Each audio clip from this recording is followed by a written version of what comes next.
Hi, I'm Colin Sanders and you're listening to the History Books Review. I read history books and I review them. Gibbon's Decline and Fall of the Roman Empire, Chapter 22, Part 2, Julian the Emperor. In the late summer of 360, Julian marched across the Rhine near modern-day Basel and out of the empire, with a mere 3,000 hand-picked volunteers. He penetrated the Black Forest just north of the Alps. Travelling light and crossing mountains and morasses by obscure and rarely used routes, he was soon out of contact with the civilized world. The empire was on the brink of a civil war. Constantius had rejected the overtures for peace from his cousin. He was not going to accept Julian's elevation to the rank of Augustus of the West by a spontaneous rebellion of his troops. With a bigger army and plenty of cash, Constantius could simply march against Julian and depose him. The prudent course of action for Julian would have been to do his best to build up his defences in the hope of holding Constantius off long enough to negotiate some kind of deal.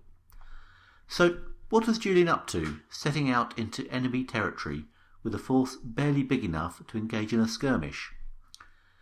When you are faced with a game you can't win by the normal rules, the only option is to change the rules.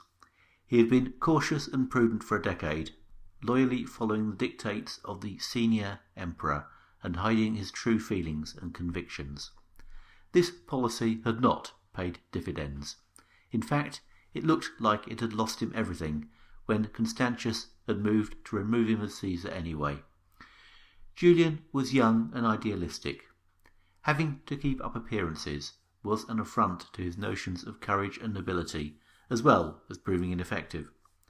Now he had broken free, he was prepared to risk everything to keep his freedom. The main Roman field army was directly under the control of Constantius, and was more than a match for the forces available to Julian.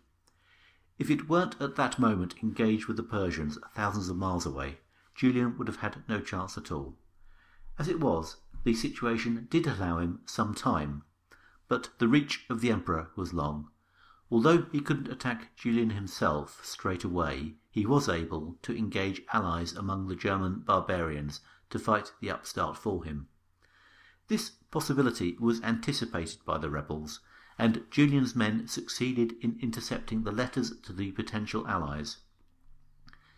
They also captured supplies, lavish supplies, intended to maintain the hired enemies. 2 huge stocks of provisions were captured, enough to sustain a substantial campaign in at least a 2-pronged attack. Clearly, the intention was to overwhelm the province of Gaul and put an end to the rebellion. The danger was averted for now, thanks to these intelligence operations, but it is easy to imagine how the provincials of Gaul would have felt about these revelations.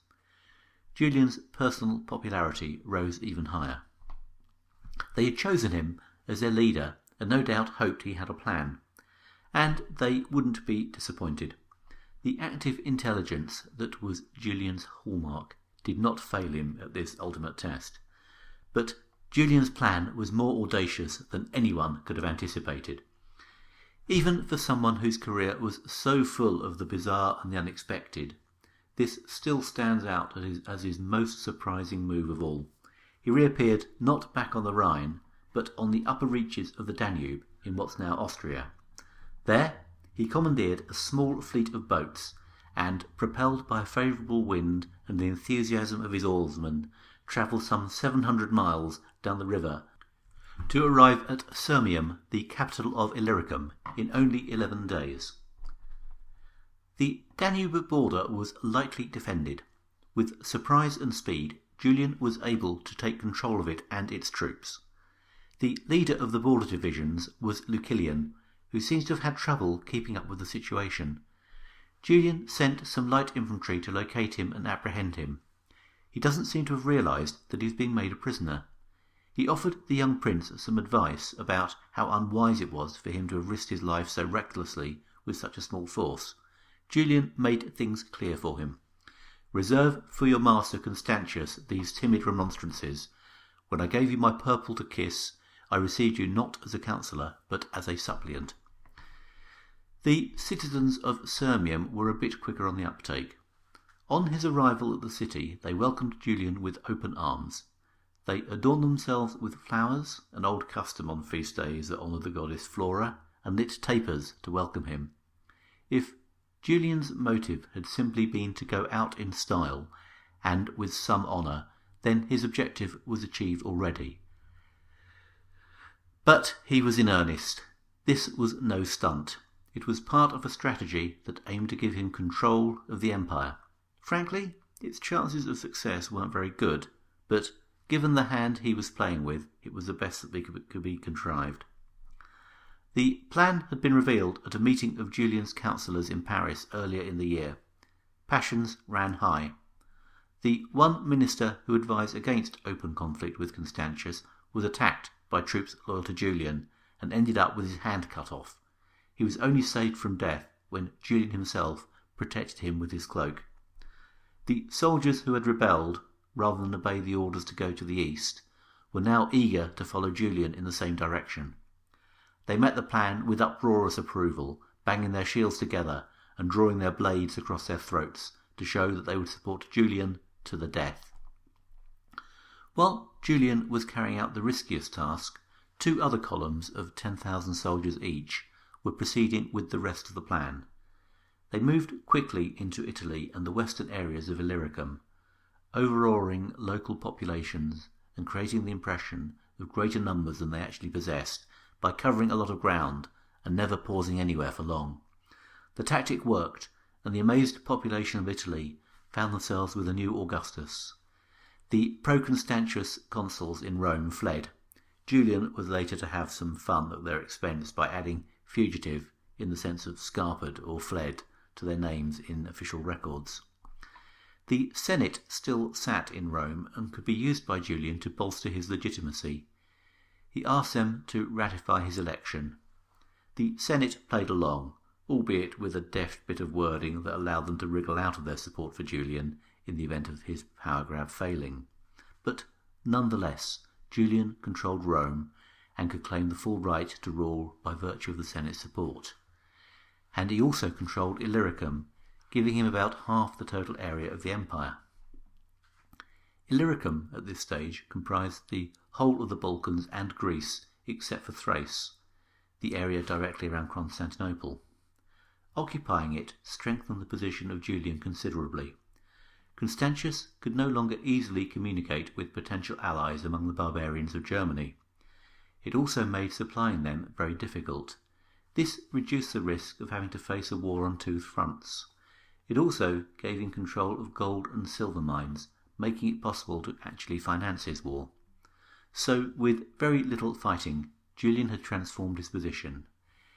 He also had the initiative and the momentum, always important in any conflict. His courageous actions made for great propaganda to enhance his growing popularity and support. When he had crossed the Rhine in the summer, his situation had looked hopeless. It was still pretty poor on paper, but he had created the perception that he was winning. And in fact winning was now longer not totally inconceivable. His next move was to engage in a war of words from his new base in Sirmium, sending letters to the cities of Greece and the Balkans, justifying his actions and requesting their support. He released secret papers from Constantius to discredit him. He contrasted the way Constantius did deals with the barbarians with his own policy of defeating them. Negative campaigning has a long history, but I think there was a serious purpose behind all this. It wasn't just thumbing his nose at his rival. I don't think Julian ever intended to face Constantius in a pitched battle. I think the plan was to run him around, forcing him to disperse his forces and turn the struggle into a series of hit-and-run battles where he could accumulate a series of showcase victories to rob the official government of its legitimacy. In a guerrilla war, the support of the population is crucial, and I think Julian was trying to lay the groundwork for a popular struggle. I imagine that people were not very different in Roman times from today. No doubt there were a few partisans for the imperial contenders. There are always some people who like to take sides, but the vast majority were probably mainly concerned with working out how to make sure they didn't offend whoever was likely to win, There isn't any evidence that the general population had any preference to one side or the other. Julian may have been personally popular in Gaul, where the fear of the barbarians gave them good reason to be grateful to him, but in parts of the empire that hadn't seen invasions since the distant reign of Aurelian, they don't seem to have been so bothered. But if Julian's PR offensive wasn't producing results, his military activities were still going to plan. A body of troops was sent to hold the key path that Constantius would have to pass through when he made his inevitable counterattack. Julian's forces had increased by incorporating troops from the newly occupied provinces, but there were a couple of units that had received particular praise from Constantius himself. These were suspect and couldn't be relied on in a pitched battle with their former commander. Prudently, Julian sent them to Gaul. They justified his suspicions as soon as they were out of sight by delivering his first upset. Once in Italy, they rebelled, or I suppose de-rebelled, and seized the important city of Aquileia in the name of Constantius. This was a huge blow. It was located exactly on the line of communications between Julian and his base. Troops had to be dispatched to lay siege to it, diluting Julian's effort, where he was already short of frontline soldiers.